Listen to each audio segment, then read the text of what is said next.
Here we go. Welcome everyone to the Pantheon. I am Ray. And I'm Evy. And today we're looking at Mortal Kombat, the 1995 movie directed by Paul W.S. Anderson. This was his first major feature film. This is probably, I guess, to be honest with you, this is the first video game adaptation that was good. Anything before that, anything that came after that is debatable as being trash.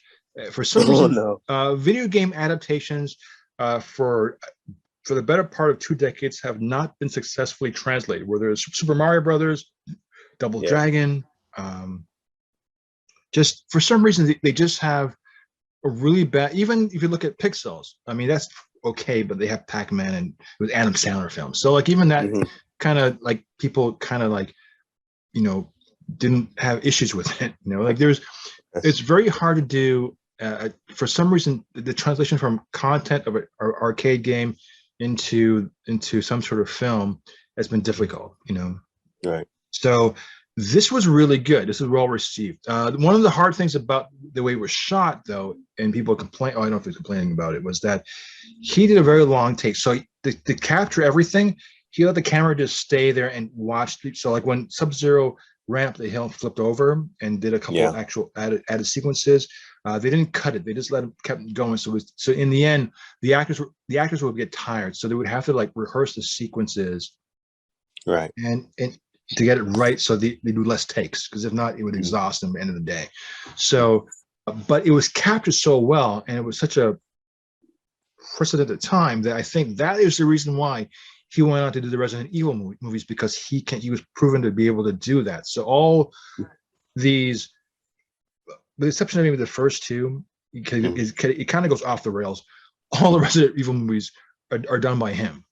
Right. Okay. And if he didn't do the first Mortal Kombat movie, they would never have given him the green light or the money to do Resident Evil.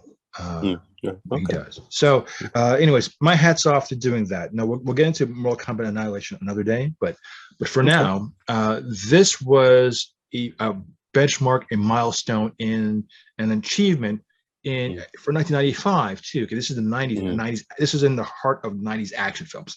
So you have Steven Seagal, you have Van Damme, you still have Stallone, you still have Schwarzenegger. They're still in the zeitgeist of the action movies. So this is still of these macho die-hard films. Like you have all kind of Hollywood. You have all this is in the era of that. Things were still direct to video. So this is where we are. The multiplex idea, like in Toronto, we had Eaton Center. They had a multiplex back then. This is before we had the AMCs or the those big theaters with big sound and the IMAX or the AVX. So this is before that. This is when people had those small. You had like 32 cinemas in a building.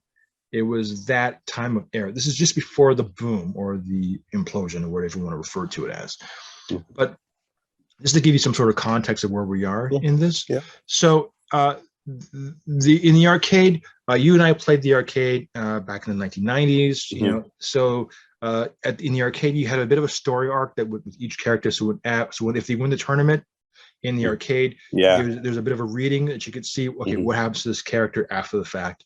And you learn about the characters. Each character had a fatality, like 1 or 2. Like they only had one in the original arcade. Sorry. So, and in this film, you'd see some of those maneuvers and incidences, like fatalities and story arcs, being pushed into this movie. Robin Shaw as Liu Kang, Lyndon Ashton as Johnny Cage. I mean, these are iconic characters. The concept of Scorpion, if you're looking at it now, is a little goofy. Bridget Wilson Sampras, who plays Sonya Blade, she can't fight. It's let's be honest. She can't throw a punch. No one. You'd break your wrist the way she's trying. If she throws a full hard punch, she would snap her wrist doing that. It makes no sense. Even if it was Jackie Chan's drunken master style of punching, she hurt herself trying to throw a punch like that. So I thought it was fine. It's comical and goofy. I mean, they were working with the Goro outfit was just. I heard stories it was a total mess. So they've improved upon that in 2021 version. But overall, it holds up. It's still For nostalgic purposes, for me, I still like it. In terms of a practical critique version of it, yes, the movie isn't all that great. The fighting is actually very clean. It's kind of held like a PG-13. There isn't much blood or main or actual like, physical contacting. It's all choreographed, so it's really clean. It's not like an MMA thing. Keep in mind too, the audience back then was WWE, WWF fighting. Yeah. Now we have more MMA fighting. So what's popular then is not the same group now. MMA, UFC is the WWE of its time. So what you're seeing is a different type of style and caterings too. So that's also things to keep that in mind when you're watching it too. But like back then, Vince McMahon's WWF WWE was the go-to terms of like general audiences. So in that sense, then yes, it was fine looking at it in those eyes. I just want to say that there's nothing wrong with, I guess, play a violent video game, so you can, if you want. I actually like the cars, when you drove the cars, like, I don't know, Forza now they have,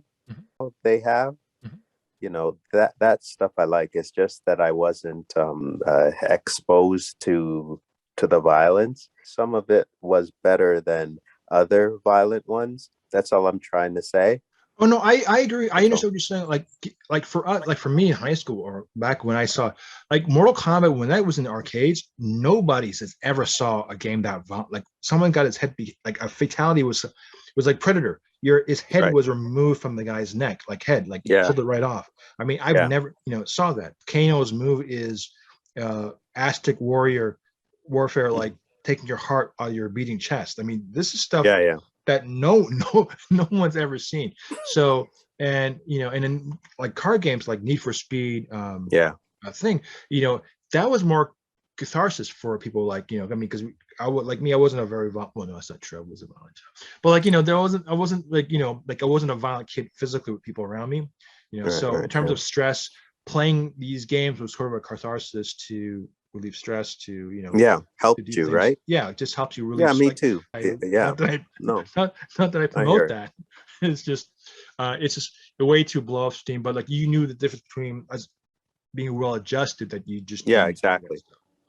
That's all. In a healthy, safe environment. Yeah, exactly. In a healthy, safe environment. Yeah, and which is why when you and I would play, or like let's say DOA, and I come to your house, and you wouldn't give me any space. You would just keep grabbing me all the time. I'm like, just play normally, man. Stop grabbing me. It was fun.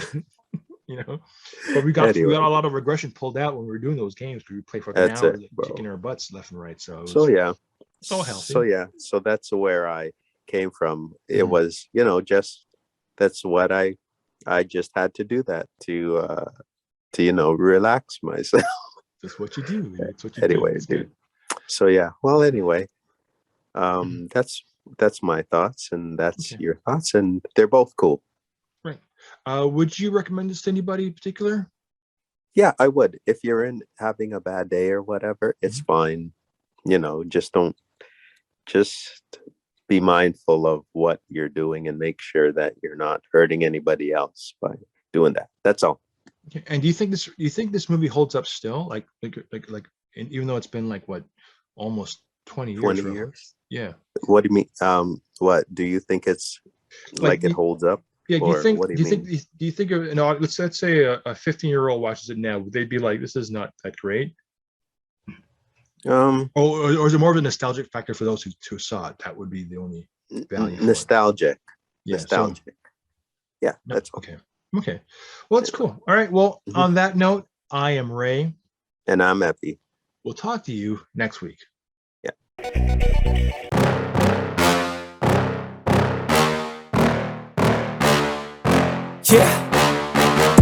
Please tell me that I can't, that I won't, that I fail, that I'll never make it out, Please tell me all the bad news.